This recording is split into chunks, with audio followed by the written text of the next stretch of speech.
right, good morning. We're going to go ahead and get started. I know everyone's real busy, want to respect your time, and we'll promise to get you out of here as soon as possible, but also provide as much information as we can. So just by way of introduction, I'm Chris Caprios, the Tourism Sales and Marketing Manager here at Polk County Tourism and Sports Marketing. I do thank you for coming out today. We are going to basically go through the application process. I promise I won't go word for word through the packet, but we will probably go page by page just to make sure there's no questions. And as I was telling some others earlier, if you don't get your questions answered today, or if you go back and start filling out the application, you have questions, always feel free to call me, email me anytime. My card is in the back. Many of you know how to find me other ways as well, so track me down however you need to. Or also, just a couple quick introductions. Stephanie Kaline in the back of the room from our staff. Many of you, if you have done this, participated in this process in the past, you have worked with her, you recognize that name. She is the one that processes the contracts, gets all the post-event paperwork and everything together, and works with many of you. And then also Mary Mass is here, Executive Director of the Polk Arts Alliance, and she's also available to answer any questions and that you may have throughout the process. So we're going to go ahead and just jump right in. I have just a few slides just to kind of give you an idea of the process, the history of where we've been, where we're going, and then we'll jump right into the application and guidelines just to make sure there are no questions or anything like that. So this actually is brand new, newly adopted vision statement from the Arts and Culture Committee. We had Dr. Larry Ross from Florida Southern College come in and do an entire visioning session with the Arts and Culture Committee. This is the result. This is the vision statement for the Arts and Culture Committee of the TDC. I know you can all read, but just to go through it, leveraging grant funding for the arts as a recognized community asset to position Polk County as an arts, culture, and heritage destination. So that is, in a nutshell, the vision for the TDC Arts and Culture Committee. And again, that was just adopted last month. This is just to give you an idea of the structure of Polk County Tourism and Sports Marketing. For those that have been through this process before, you can probably attest that it is a lengthy process. It takes a while. That's why we're starting now for events that take place next year. So the structure of the TDC, we are driven by tourism industry professionals like yourselves, like hoteliers, attraction people. We take input from them as we put our marketing plan together each year. There are 3 standing committees of the TDC, and you can see those here: the Sports and Special Events Committee, the Arts and Culture Committee, and the Marketing Committee. These 3 committees feed motions, ideas to the TDC, which is a 9-member board. And you can see the breakdown of that board here. One BOCC chair appointment, which is Commissioner Melanie Bell. She's the chair of the TDC. 2 municipalities are represented, and that's Lakeland and Winter Haven for right now.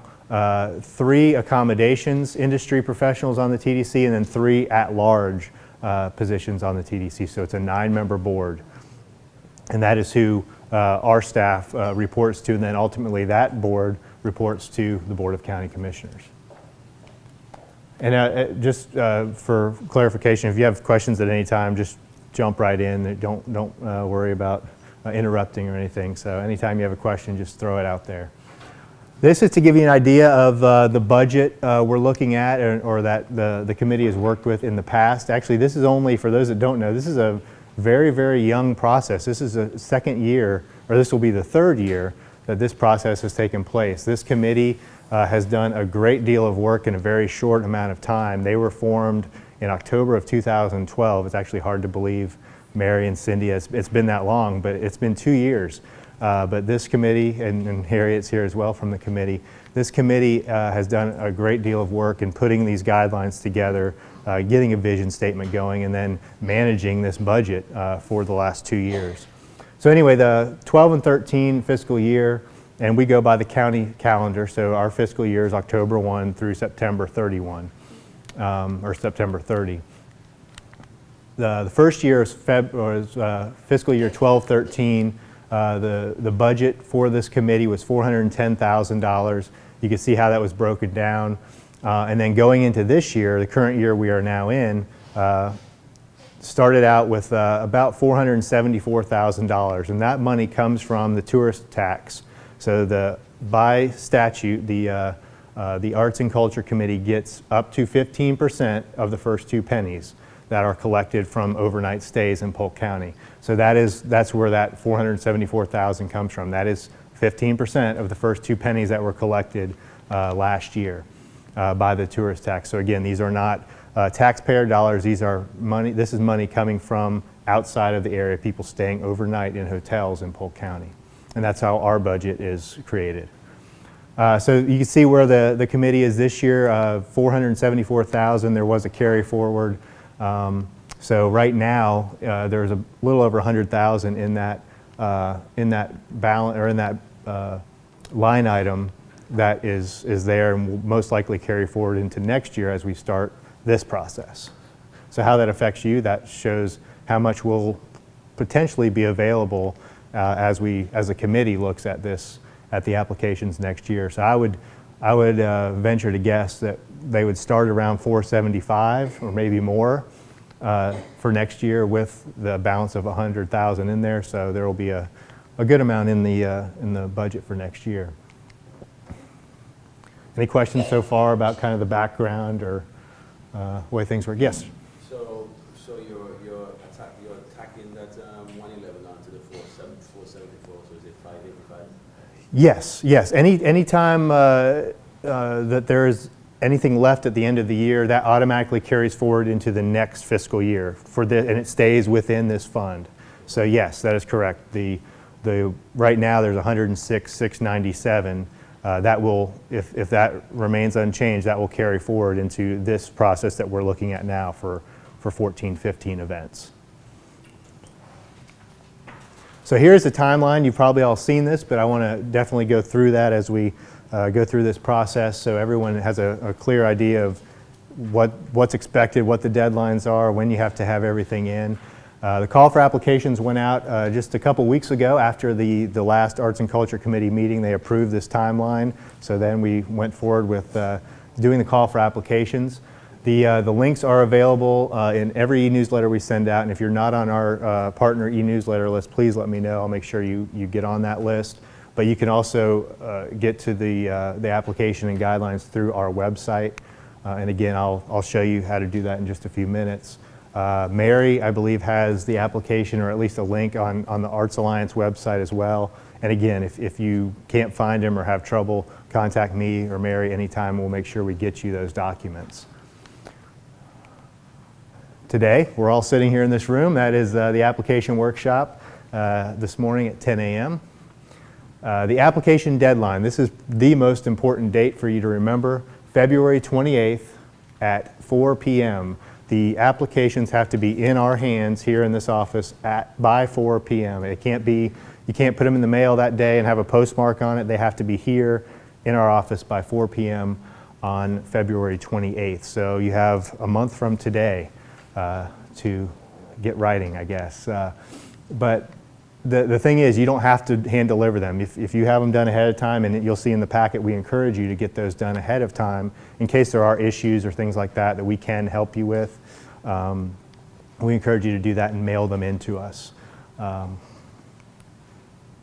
Applications will be given to the committee, and what we do once we get the applications, we're trying to save paper. After we went through this the first time, there was a book probably about literally this thick for each committee member, and there's 18 committee members. After that time around, we got together and said, okay, how can we make this work a little bit better? So now we take one application, scan each one, and then put them on a disc and hand those out to the committee members. If they like to read everything and they want to print it out, they can, but at least they're in a digital format on a disc.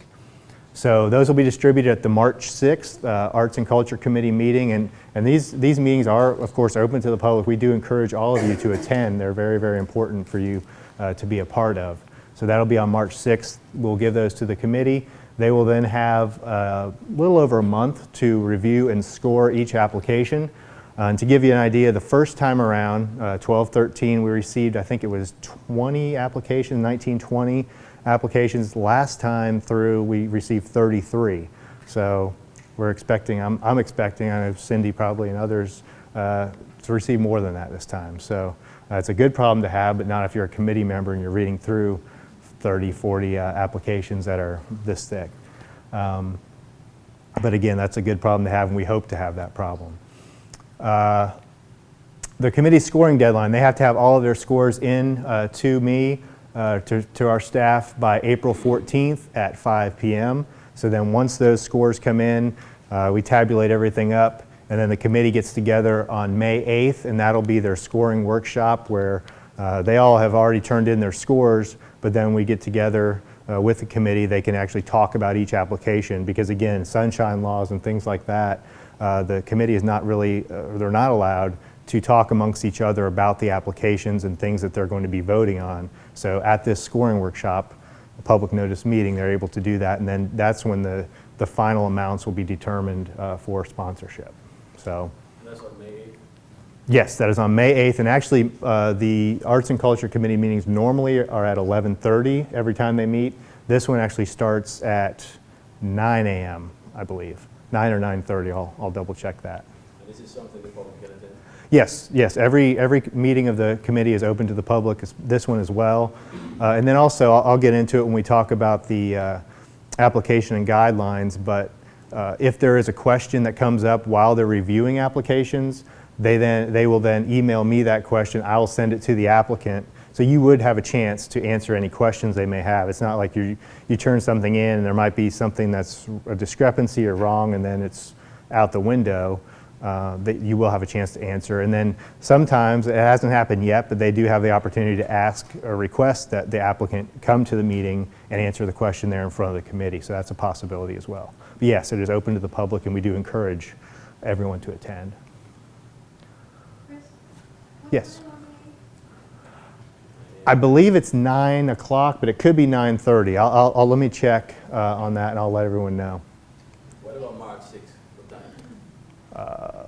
March 6th is a normal 11:30 a.m. meeting.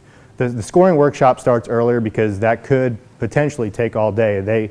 They commit to locking themselves in the room until they are done scoring the applications or at least discussing them. So in the interest of time, they start earlier in the morning just in case it takes longer. It hasn't, but it could. So yes, the one on March 6th is 11:30. May 8th, I believe, is 9.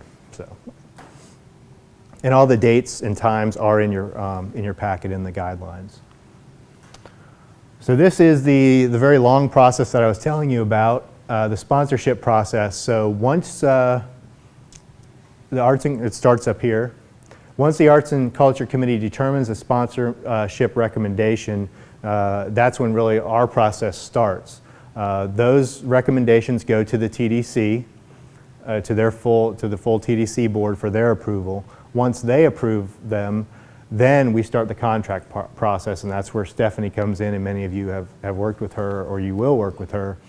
The contract is generated by us because it is the county commission, the BOCC will be the ones paying out the money, so that we have to have a contract for every sponsorship that is done. So we generate the contract. We give the applicant, or the approved applicant, 2 copies. Well, actually, first off, we just give the one. You'll get a copy of the agreement. You sign it, and the important part of this, signing it, is you have to have an authorized signee of your organization sign the contract. It can't just be a board member. It has to be somebody through SunBiz or somebody through SunBiz that's approved to sign for your organization. And it is 2 copies that you receive of the contract, because you can keep one, we need one. So that once that contract is then sent back to us, we send them to the county attorney just to review, make sure everything looks okay. Once everything looks okay, it then goes on the Board of County Commissioners agenda and they approve it.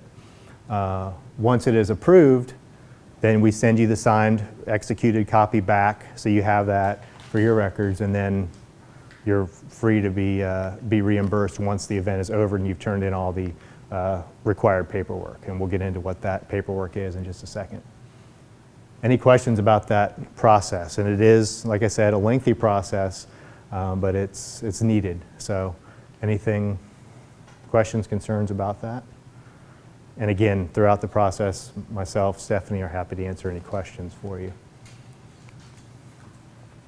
So, the required paperwork that I was talking about, what is it?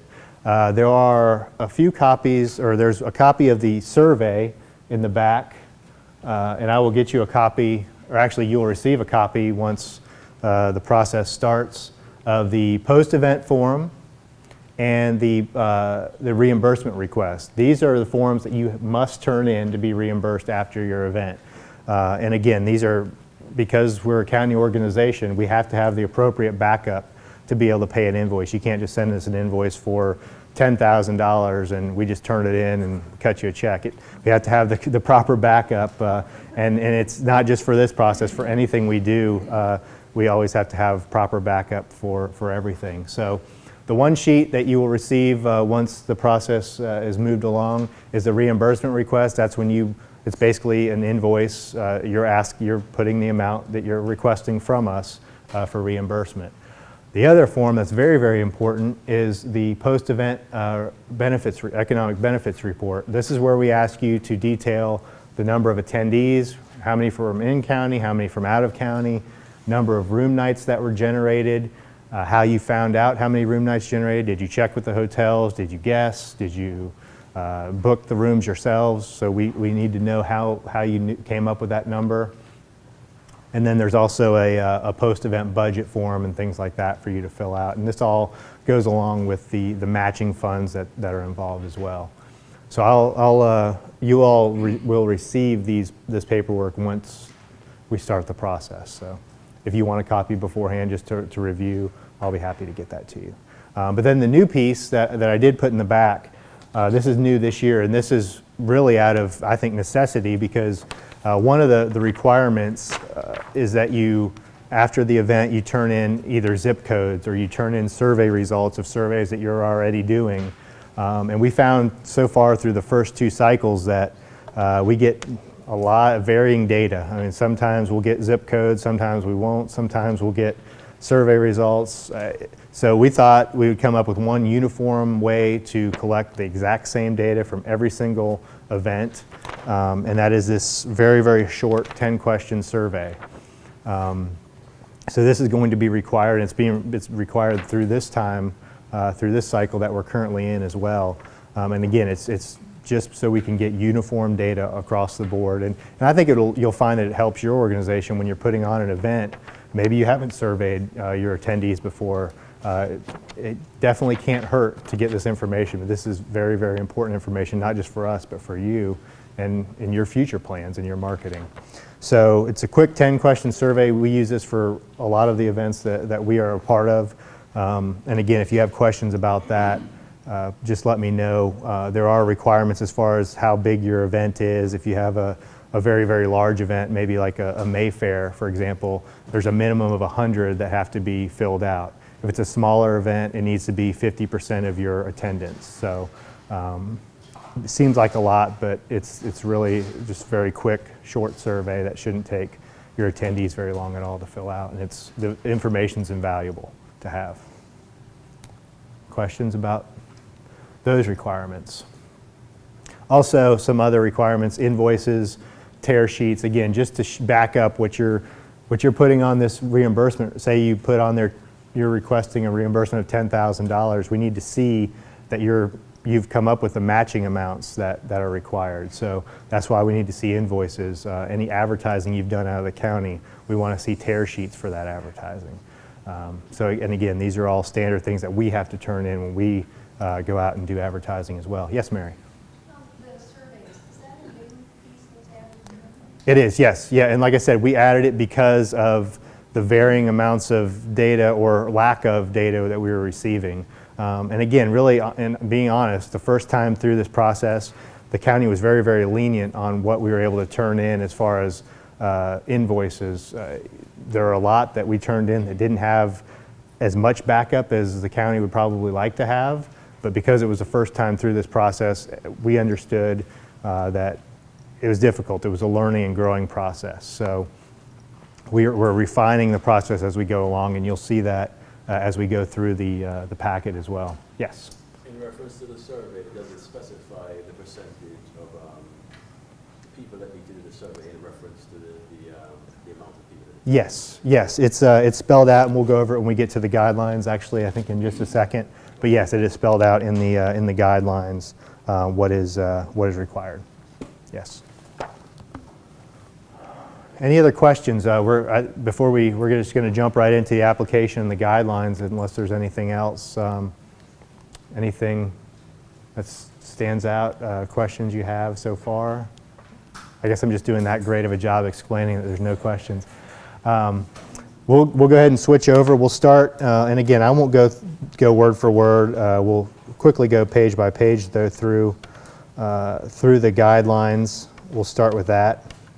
It is a fairly long document, so again, I won't go through everything. That's the large packet. There are some in the back if you didn't get one as you came in. Again, this has all of the history of the committee, the dates that are required. And again, here are some of the dates, the application deadline, the application review period, looking on page 3. And then also, very important just for you to know, and to see the names of the members of the committee that have been working so hard to really refine this process and get all of this put together. List of committee members is there on page 4. Then it gets into the program goals, why this committee exists, why we have this process. So that's all there on page 5. Page 6 shows the eligibility. So who is eligible? How are you able to receive this funding? Question. Yes. On page 6. Yes. The second paragraph at the end, it talks about purchasing tickets to a third-party venue. I didn't quite understand that. Can you elaborate on that? Page 6. The second paragraph, at the end, events which require a visitor to purchase a ticket to a third-party venue will not be considered for funding. Yeah, events, the question was on page 6, under number 1, events which require a visitor to purchase a ticket to a third-party venue will not be considered for funding. This is along the lines of if you have a partnership with maybe an arts organization in Orlando or Sarasota and you're selling like a package deal, something like that. We haven't run into this issue so far, but basically the essence of it is, yes, you're bringing people into your event, but you're also driving people out of the county. If you had like a ticket package to where they could come to I'll use Norm for an example, they could purchase a ticket to Theater Winter Haven, but then also part of that package is a show in Orlando, something like that. But we do encourage packaging within the county. So that's encouraged, and I believe the committee actually scores higher for events like that, and that is explained later in the guidelines. Allocated to go to a community program, it must be. Yes, the question, and I'm repeating these just mainly for the online viewing audience, but for those maybe in the back that didn't hear, under number 2 on page 6, if these events, performances, or programs are to be used for fundraising purposes, profits must go wholly to programs that benefit Polk County residents or charities.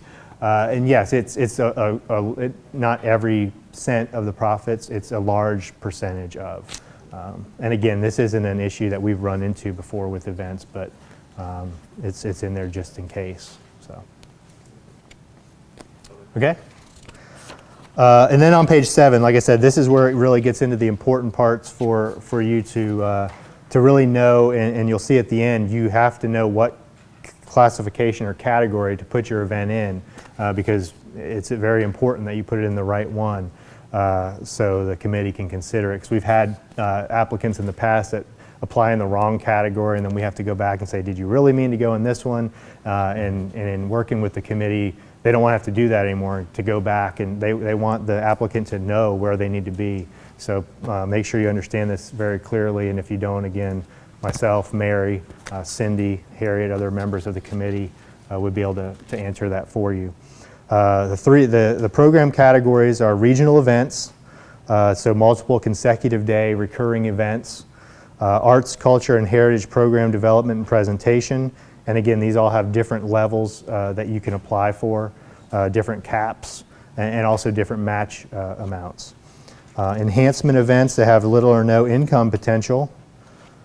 And then the fundraising events that you were asking about, one that is arts, culture, and heritage focused, and then fundraising events that are arts, culture, heritage focused, but also support programs or projects for non-arts and culture related applicants. So if it's to benefit someone that isn't really an arts, culture, and heritage organization, that's where you would go under that. Yes. Yeah, the question was under C on number 7, enhancement events that have little or no income potential. That income potential is for the organization putting on the event. Yes. Yes, the matching funds, the question was just in general, the matching funds, talking about how that works. So to take, we'll go on page 7 under B, Arts, Culture, Heritage Program Development and Presentation. The limit there, the most you can ask for is $50,000. It's a 2-to-1 match, so for every $2 you spend, $1 is provided by the TDC, the Arts and Culture Committee. So you have to spend 2 to get 1, and that's where the post-event paperwork comes in, where you show that you spent the 2 to get the 1. And really, and we said this question came up last time we went through the process. The program doesn't pay for advertising inside Polk County, but when you're getting your matching amounts, so say you apply for $10,000, so that means you have to spend 20. When you're spending that 20, you can spend that however you want. That's where you can spend it in county advertising and things like that, and then you use the 10,000 that you're getting to maybe advertise outside. So with the way actually the committee has said it before, and I like the analogy, is think of the money coming from the Arts and Culture Committee as kind of venture capital. So hopefully you're already going to spend that $20,000 somehow anyway. The $10,000 should be an enhancement to promote your event. I don't know if that answered the question at all, but the match, yeah, you have to, and that's where the post-event paperwork comes in. You have to spend that amount to get. And if say you are approved for $10,000 and then you only end up spending $12,000, then you can only ask for $6,000. So. No, Yes. Yes. The question was the money that's provided, is it primarily supposed to be used for marketing, advertising outside of the county? And the answer is yes. It's to promote your event, to draw people in from outside. And we do, and actually there's a lot of discussion within the committee of the marketing, advertising versus just spending money for your event. So paying for entertainers to come in. It can be used for that, but only in special instances. But yes, the majority we want to be spent, or all, we want to be spent outside of the county to bring people in. And obviously we want them to stay overnight. If it does end up just being a day trip, they are still bringing money into the area. Yes, Cindy. However, I think it's important to note that each category has a specific call at how much has to be spent outside the county on out-of-area advertising. Yes. So it's broken down by category, and while I think the general intent certainly is to try and draw folks to Polk County as an arts and culture destination, you have to look at each category very carefully because each one of them has a specified amount that has to be spent out of area. Yeah. And they're different. The specific percentages that you're talking about, what document is that included? Because I read through this document line to line, and I didn't see the specifics. So is there some other document? Specifics as far as the match amount? In the categories, categories. it tells you how much you have to spend out of area. I think there's only one that requires out of area, and that may be the bigger one. Yeah, on the application, it goes into a little more detail on the percentages and numbers on the application. We'll get to that in just a second. But yeah, Cindy's right, and that's what I was saying. Some categories will allow you to pay for a performance to come in, to pay the troupe or whoever it is bringing in the performance. Some categories don't allow that, so that's where those come in. Any other questions? These are all very good. Yes, Norm. Can clarify, Chris, on program category B, Yes. there is no specific percentage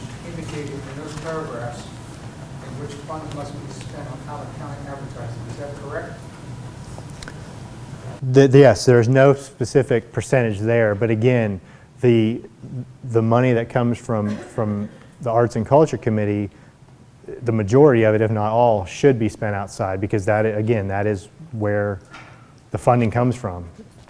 Understood. Just to clarify this, the other ones do indicate a specific percentage. Yeah, and I should have explained that earlier, and I will once we get to the application, but everyone on the committee scores the applications, and it's up to 100. So say you ask for 10,000, your request is for 10,000, your overall average score from the committee is 78. You will get 78% of what you asked for. And you have to have over a 60 to have funding at all. So if you get a score of 58 average from all the committee, you will not be considered, you won't receive funding. So it's based on a percentage of your score. And actually, I said earlier, it's a good problem to have more people applying for more money than it's available. We actually had that last time, and then when that happens, it's just a sliding scale. Everyone is cut by a certain percentage. I think last time it ended up being everyone was approved for the full amount, but then when we found out that it's over what was actually going to be budgeted or what was in the budget, I believe it was 13% across the board. Everyone was cut. No, we don't specify or tell you how to spend that, but again, we always encourage and ask that you spend it outside of the area, and preferably, I mean, for me and for the things we do, we typically don't advertise within an hour drive, just because we're wanting to drive overnight stays, and people coming from Tampa most likely aren't going to stay overnight. It'll be a day trip. And again, they are bringing money into the area. They may go out to eat and things like that, but our goal is replenishing that money that is given out. Said, the definition of tourists, they can come in, go to eat at a restaurant, be a day trip, go back. But I'm just saying, for this money to continue to grow as it has, it's grown in the last 2 years. In fact, it grew, what, $50,000 this last year. For it to continue to grow, the only way it will grow is from people staying overnight in hotels, because that is how we are funded. So that, yes, it is not required. Your application will not be turned down if you're going to put all of your advertising in Tampa. And again, that's the committee's discretion, the scoring. Staff does not score any applications. All I do is input the scores that come in. So yes, to Cindy's point, yes, you can advertise anywhere outside the county you would like, but we hope that it would be to drive people to stay overnight. One thing I can add to that is the committee loves to see partnerships for that reason. In your marketing section, you will have a stronger application if you have gone to restaurants nearby and partnered with them to maybe offer a percentage off if somebody shows a ticket stub or something along those lines, because you're driving economic growth that way. Also, if you partner with a hotel or another arts organization, so that if your event is on a Friday and they have one on a Saturday, you could work together collaboratively to market it as a package, partner with a hotel to try to get people to stay overnight rather than come in one day. So you can strengthen your own application by taking a look at it more holistically and trying to partner with others to drive that tourism component. You'll get a much higher score. And to that point, most of the applications that scored higher than others, they provided in their application a letter from a hotel saying, we have a partnership with this event. This event works with us on securing stays, or they have a room block with us for their event. If you can show that, you will definitely, usually it's been in the past that those applicants receive a higher score, because that's once we get to the application, that's one of the scoring categories is partnerships with hotels.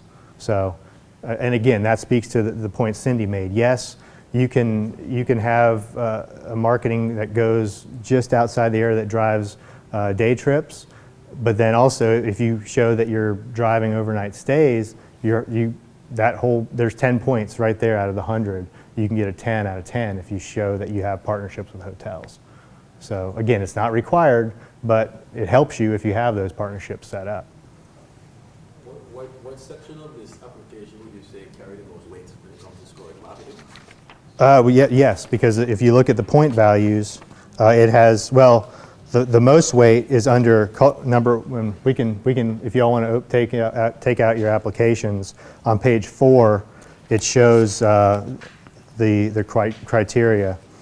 Number 1, cultural development programming, 30 points out of 100. So that and your marketing plan, that's over half of your 100 points. So between those two categories, that's right there. If you score a 30 in each of those, you're already guaranteed to receive funding.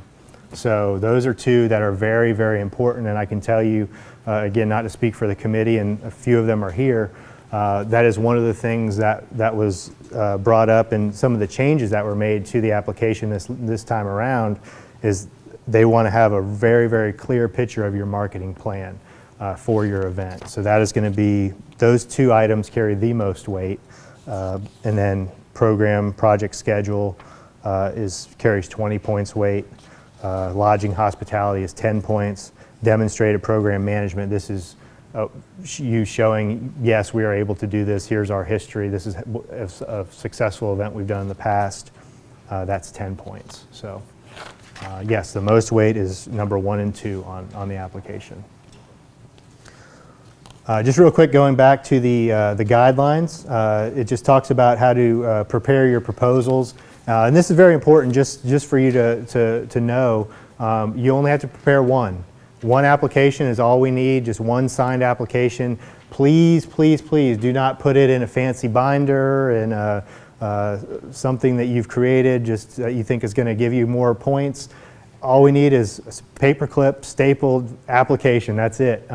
We love to see some of the creative ways that these are turned in, but we want you to save your money. Please just turn it in that way. You don't have to worry about putting in a fancy binder or anything like that, because all we're going to do, like I said, is go through, scan each application, and put them on a disk. So please just turn them in that way. That's the best way to do it. Question for you. Yes? In reference to the Yeah, the question is, do you need to turn in multiple applications or just one for many events? It really depends. I know that's probably not the answer you want to hear, but if you're doing multiple events, say, I'll use Bach Tower for example, they had a few different applications last time because they were separate events. But if you're turning in, I'll use Norm again. It seems like I always use you for examples, but they're always good ones. If you're doing an entire season of shows, that can be one application. You don't have to do an application for every show that's part of your season. So if it's a set season of activities, shows, whatever, it can be one application. But if it's 3 or 4 different events that stand alone, it needs to be 3 or 4 different applications. And again, that's one thing that we actually cleared up this time around because it was confusing in the past. But yes, it would be more than one application. And going on to page 9, it just talks about some of the things that aren't applicable, that is not paid through this. So T-shirts are not considered as advertising or promotion. So that's something maybe you could pay for out of your funding that you're getting the match for, but these dollars cannot be used for things like that.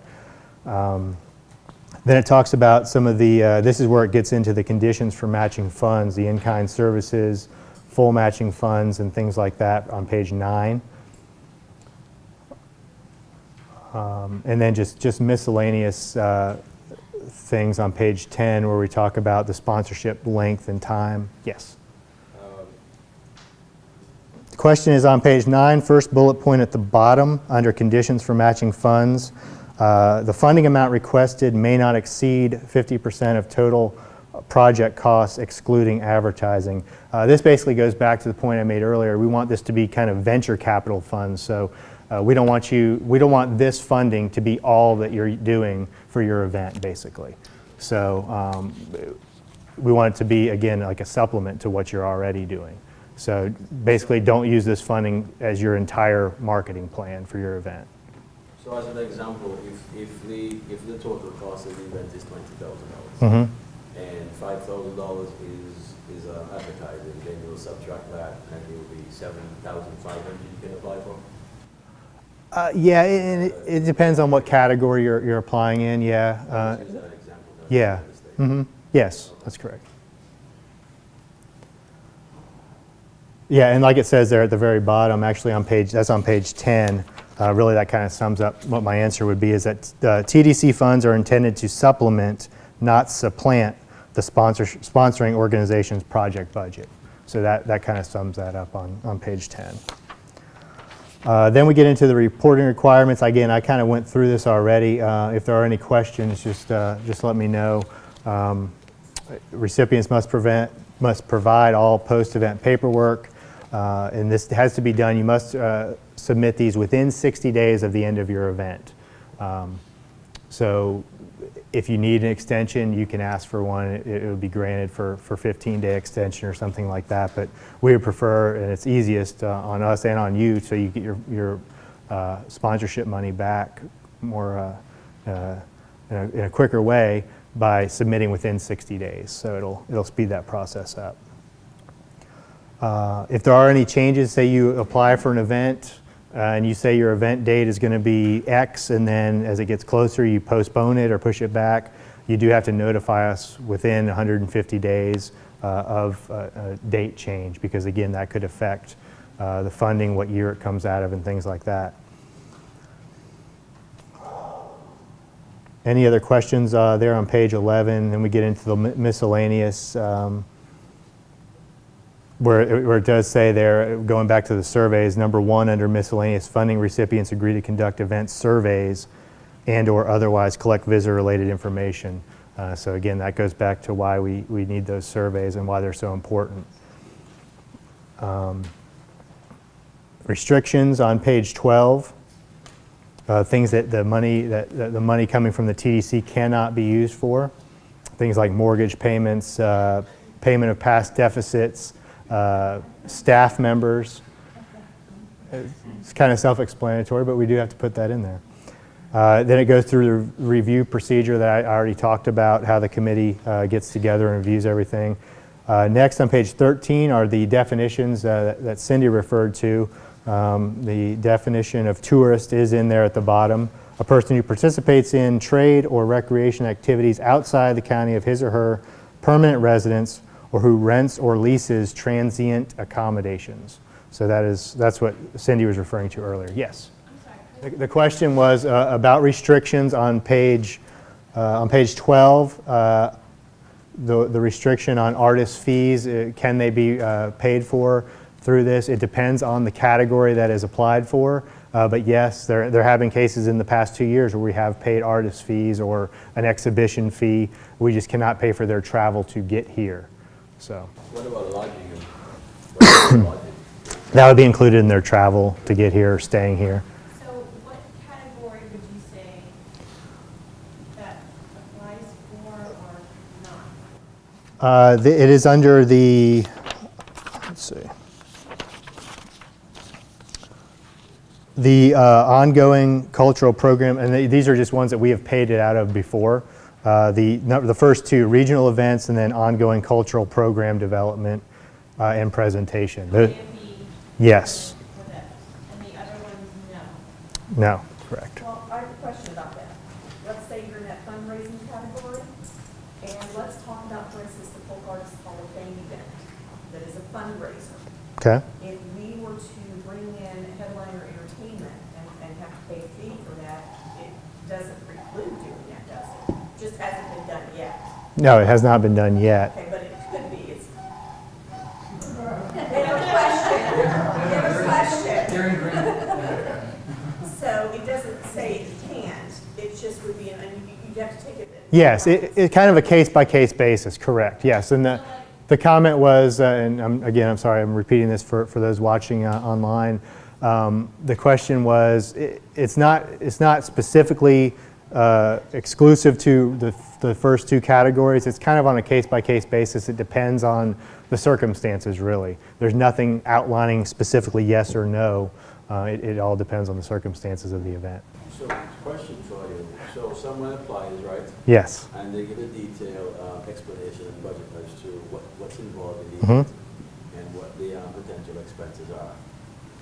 Are they told or informed ahead of time what will and will not be taken into consideration, as opposed to at the end to spend the money to find out that you can't do it?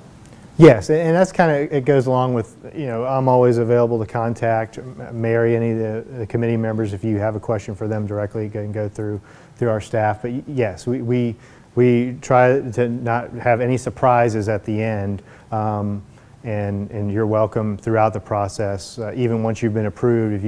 If you know you've been approved and you say, hey, I had this in there about paying for this artist fee, is that going to be able to be paid for? So you know up front, so you're not paying for it and then turning in your invoice and we say, oh, sorry, we can't do that. So it's, again, kind of a case-by-case basis, and we try to work hand in hand with each person on each individual instance. Yes, it was on the slide, but yeah, to reiterate, like Cindy said, this is a reimbursement basis, reimbursement only funding. So it is after the event has taken place. You have to. That's why we want you to turn in your post-event paperwork within 60 days, so we can get you reimbursed for your expenses that you have paid up front.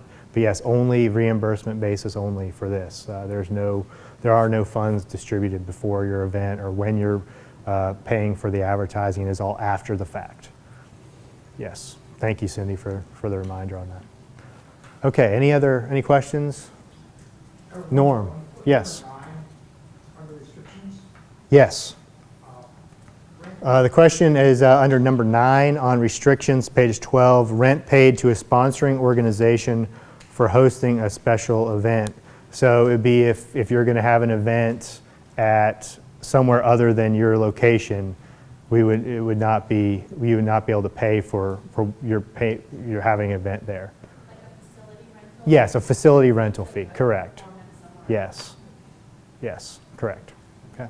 I'm sorry, I missed that. So you're able to submit for the facility rental or not? No, it is not. It is under the things that are not paid for, the restrictions. Okay, I'm sorry, Chris. No, and again, that's what this is for, questions, and I'm glad we have so many. Again, the question was funds or things like portalet rentals or security fees that are paid. They cannot be paid out of this funding, but they can be paid out of the organization's portion of the matching funds. Moving on, we got to the definitions, and then the last page is just kind of, a review of the deadline. Again, we put it in red, so you know it's very important. The deadline of February 28th, late applications. And this is very important. This was added to this packet this year by the committee. Late applications will not be considered, and absolutely no exceptions will be made. Applicants are encouraged to submit applications early. And this speaks to what I said earlier about making sure you're in the right category, making sure you have the right matching amount put down. So if you're asking for a certain amount and you aren't saying that you're going to spend an amount to get to the matching funds, that has come up in the past, and we've had committee members reviewing the applications. They email me and say, hey, this person's asking for this much, but they're not showing how they're going to match it. In the past, we've said, okay, we'll go to the applicant and see what they're actually meaning by this. But this year, starting this year, if you have the wrong amount, unfortunately, your application is thrown out. And that is why we're asking to turn them in early, because if we can catch that early and you still have time before the deadline, you can fix it and then resubmit. Your only restriction when it comes to the match is really in kind. Yes. Okay. Yes. Did you have something, Cindy? I just wanted to reiterate how important that is. I'm probably the worst person on the committee. I am the person who wants to give the money away the most. I'll state that first. I want you all to have the money. I want it to go out into the world and spread artist culture and heritage love. That's what I want.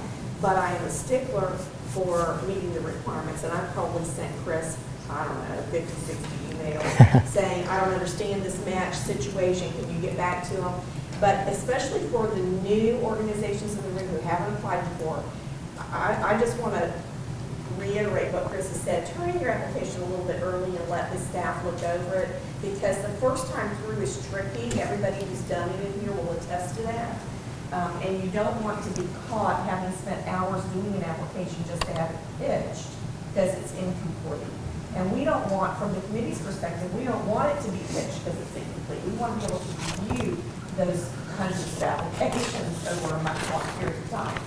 Truly we do. So if you do yourself a favor and don't wait until the last minute, especially if you're a new organization, get it in early and give somebody a chance to give you a leg up if there's something that raises a red flag. And again, I encourage everyone to, while you're filling out the application, if questions come up, let me know. I'm happy to try to answer anything I can. Mary, Correct. yeah, and Mary was saying, again, for those watching, that it's important to follow exactly by the letter what is asked for on the application. We'll get to that in just a second. We did make sure we made it even more clear this year of what is expected and how it needs to be filled out. Yes. Yeah, the question is about page count, and we'll actually, with that, that's a great segue. Thank you for setting this up. We'll get right into the application, so I'll explain all of that. And you'll notice on the application we printed out for you to see, it says click here to enter text. The goal is for you just to be able to type it all in. If you go to our website and download the application, you should be able to fill it out on your computer instead of having to write everything out. If not, please let me know, and I'll email you the whatever version you need of Word to be able just to type it out. We don't want anybody turning in invoices for carpal tunnel surgeries or anything like that after the fact. Hopefully we can get you to type it out, and it's hopefully easier on you that way. So with the application, again, I'll run through this quickly. I know everyone has things to do. First section, general information, pretty self-explanatory about your organization. The public and economic impact information, again, should be pretty easy to fill out.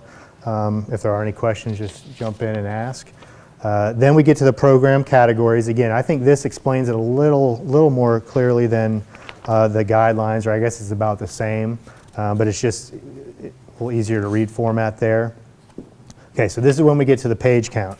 On page 3, for section 3, program summary, it says, underline, bold, every way we could do it, in no more than 150 words. I know it's tough, that's not a lot of words, but we want you to briefly describe your organization's proposed plans and activities, not for the future, not for your vision, but for the event you're applying for. Just give us a quick summary of how you expect to do what you're going to do and what your goals are for the event. You'll have more space later on to get in more detail, but this is just a quick overview summary. Then we get into the budget for your organization. Then we get into section 5, sponsorship and application narrative. Again, this is where the page count comes into play. This is where you can have this is on top of your application, but for the application narrative, no more than 5 pages. And we're pretty specific, minimum of 12-point font, 1-inch margins. We know all the tricks. I try them too to squeeze as much as you can, but 12-point font, 1-inch margins, and then really all we want you to do, and this, I think we've seen confusion on this in the past, so try to make it a little more clear this year. Outline your response in the format that we've given you here. So basically just go through and answer each of these bullet points and questions. So for cultural development programming, quality importance of the event or program. Why is this event or program worthy of sponsorships? Answer that question as part of your, basically want you to go through each of these bullet points and just answer the questions in narrative format in no more than 5 pages. So, and that is very, very important again, because this is where all, the question was asked earlier, what weight is given. This is where the weight and the scoring is taken from, straight from the 5-page narrative. That is what you are scored upon. So go through and outline it the same format as below, as it says there. Chris, Yes. one quick question. Well, that would be, yes, that would be in your 150-word program summary. You could start it out by saying X event, or we are putting on X event, and our goal is to, so that would go under the 150-word general. Steph, yes. The comment was to make sure you put the date of your event in there, because again, we're looking at a year out possibly. I mean, you could have your event next year, so just so we have a clear idea of that. Yes, yes, unless it's an event that this first time event and you're still not sure, but at least give us a ballpark. So that way, again, we know, does it come out of this budget year or would it be next year? Yes. Chris, once again on the format, you don't specify whether it's single space or double space. You would think we would, as clear as we were on the number of, let's see. And I can cleverly go a little bit below single space. Yes, that's fine. 12-point font, 1-inch margins is the main thing. What style is it? 12. Style, Times Roman.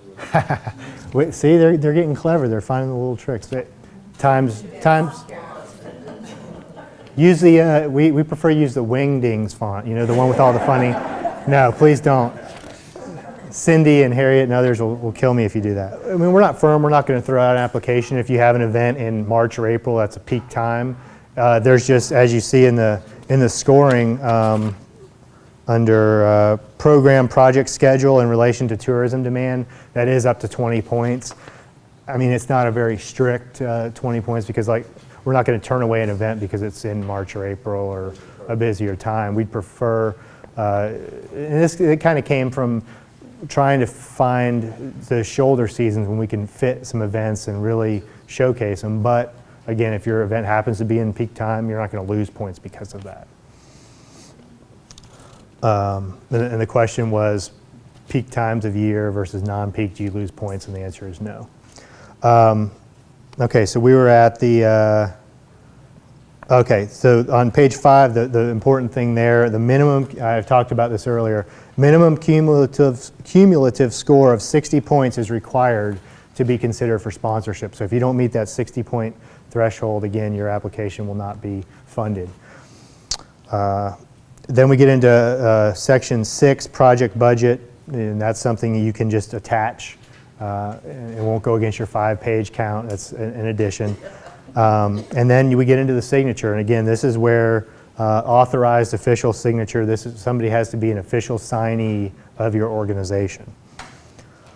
So then we just to try to make it easier, as a summary on page 5 at the bottom, it shows you kind of a checklist of what the required attachments are: narrative response, budget detail, IRS letter showing your nonprofit status or whatever it may be, your most recent 990, and your board of directors listing. So all of those have to be attached. Use that as a checklist if you would like, as you put everything together and set to turn it in. And then again, just submit one original signed copy to us, attention me, by the deadline. Again, no postmarks. It has to be in our hands by the 28th at 4 p.m.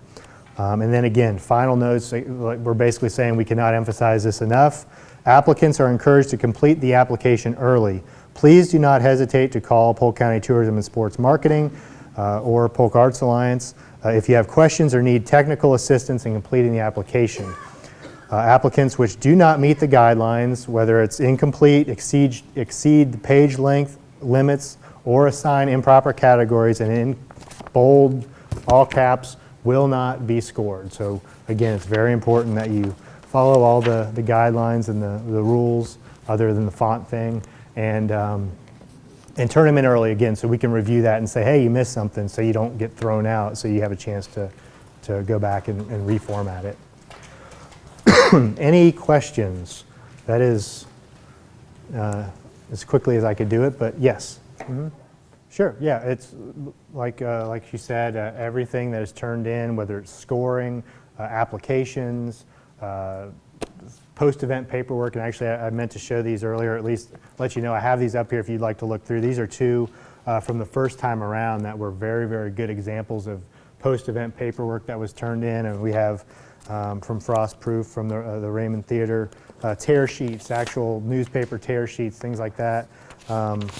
So these will be up here if you want to look through them, or like we said, all of this is public record. We can certainly get you copies of whatever you would like. And that's something to remember when you are turning in your application, that everything that is turned in, because we are county government, is subject to the Sunshine Law and is public record. So feel free to ask for anything. We'll get you copies of the committee scoring, applications, post-event packets, whatever you'd like. But no, thank you for the comment, and we've heard of several success stories already. And again, this is a very, very young program. This is really the third time through that we've done this, and we've seen some great success in it, and it's only going to get better. Especially, we showed you the vision statement earlier. It's kind of the lighthouse that the committee uses as they score and as we move forward in this process. So can't thank that committee enough for all of their work and putting everything together.